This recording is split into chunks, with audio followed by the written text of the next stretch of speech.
بسم اللہ الرحمن الرحیم. آپ دیکھ رہے ہیں CSS پریپریشن یوٹیوب چینل. میں ہوں آپ کا ہوسٹ یاسین حسن. آج کے اس کلاس میں ہم پڑھیں گے کہ مسلم لیگ کیوں قائم ہوئی، اس کے قیام کے کیا مقاصد تھے، کیا کانگریس واقعی ہندو کی نمائندہ جماعت تھی. On 30 December 1906, the All India Muslim League, popularly known as Muslim League, was founded in Dhaka, British India, now in Bangladesh. 30 دسمبر 1906 کو آل انڈیا مسلم لیگ، جو مسلم لیگ کے نام سے مشہور ہے، اس کی بنیاد برطانوی ہند میں ڈھاکہ میں رکھی گئی. برطانوی ہند کو آج کل بنگلہ دیش کہا جاتا ہے.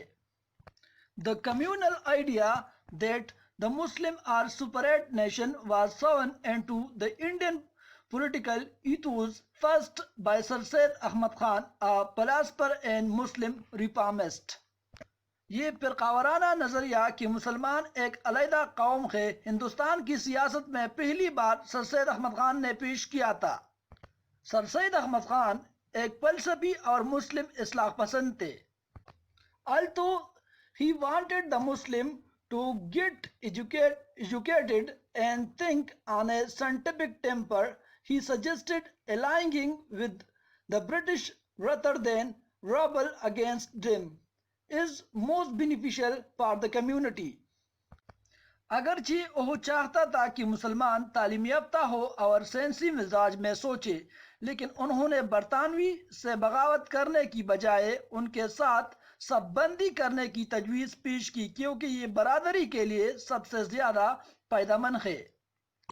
On 30 December 1906, around 3,000 delegates attend a conference of Mohammedan Educational Conference at Dhaka, in which the ban of politics was removed. 30 دسمبر 1906 کو تقریباً 3,000 نمائندوں نے محمد ایجوکیشنل کانفرنس ڈھاکہ میں شرکت کی، جس میں سیاست پر پابندی ختم کی گئی. جو پابندی سیاست پر لگائی گئی تھی، اس کانفرنس میں اس پابندی کو ہٹا دیا گیا. And a motion was moved to form all India Muslim league, اور اسی طرح مسلم لیگ کی قیام کے طرف جو ہے کوششیں شروع ہوئے. The name was proposed by Nawab Khwaja Sir Salim Allah Bahadur and second by Hakim Ajmal Khan. یعنی مسلم لیگ کا نام نواب خواجہ سر سلیم اللہ خان بہادر اور حکیم اجمل خان نے تجویز کیا. The All India Muslim League was the first Muslim political parties of India. All India Muslim league Hindustan کی پہلی مسلم سیاسی جماعت تھی. The idea was that the Congress party was only creating to the need of Hindus. خیال یہ تھا کہ Congress party صرف ہندو کی ضروریات کو پورا کر رہی ہے، اور یہی بنیادی وجہ تھا مسلم لیگ بننے کا، کیونکہ مسلمانوں کو محسوس ہوا کہ کانگریس جو ہے وہ صرف ہندو کی نمائندہ جماعت ہے. The founder of Muslim League were خواجہ سلیم اللہ، وقار الملک، سید امیر علی، سید نبی اللہ خان بہادر، غلام اور مصطفیٰ چودھری. مسلم لیگ کے بانیوں کے نام یہ ہے: خواجہ سلیم اللہ، وقار الملک، سید امیر علی، سید نبی اللہ خان بہادر، غلام اور مصطفیٰ چودھری. یہ وہی شخصیات ہیں جن کی کوششوں کے بدولت مسلم لیگ بنا. The first honorary president of the league was Sir Sultan Muhammad Shah Aga Khan III. Muslim League کے پہلے اعزازی صدر سر سلطان محمد شاہ آغا خان سوم تھے.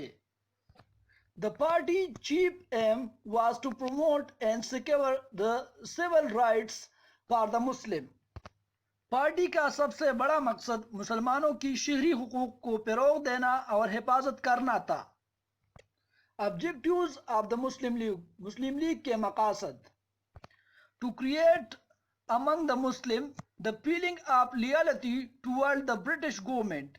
مسلمانوں میں برطانوی حکومت کے ساتھ وفاداری کے جذبات کو پیدا کرنا.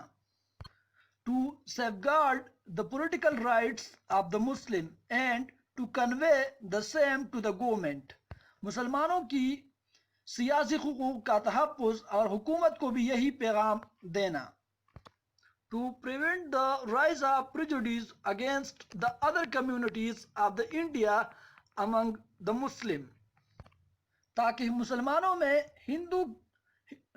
مسلمانوں میں ہندوستان کی دیگر برادریوں کے خلاف تعصب کے عروج کو روکا جا سکے. قائد اعظم محمد Ali Jinnah joined the Muslim League on 1913. Quaid Azam محمد علی جناح نے 1913 میں مسلم لیگ کو جوائن کیا. محترمہ فاطمہ جناح joined the Muslim League on 1937. محترمہ فاطمہ جناح نے 1937 میں ہی مسلم لیگ کو جوائن کیا. ویوز آپ نے مجھے کمنٹس میں بتانا ہے کہ قائد اعظم نے کب کانگریس کو چھوڑا اور مسلم لیگ کو 1913 میں جوائن کیا، تو اس سے پہلے کس ایئر میں قائد اعظم صاحب نے کانگریس پارٹی کو چھوڑا تھا. So thank you for watching. Please subscribe the CSSPMS Preparation YouTube channel and share with his friend.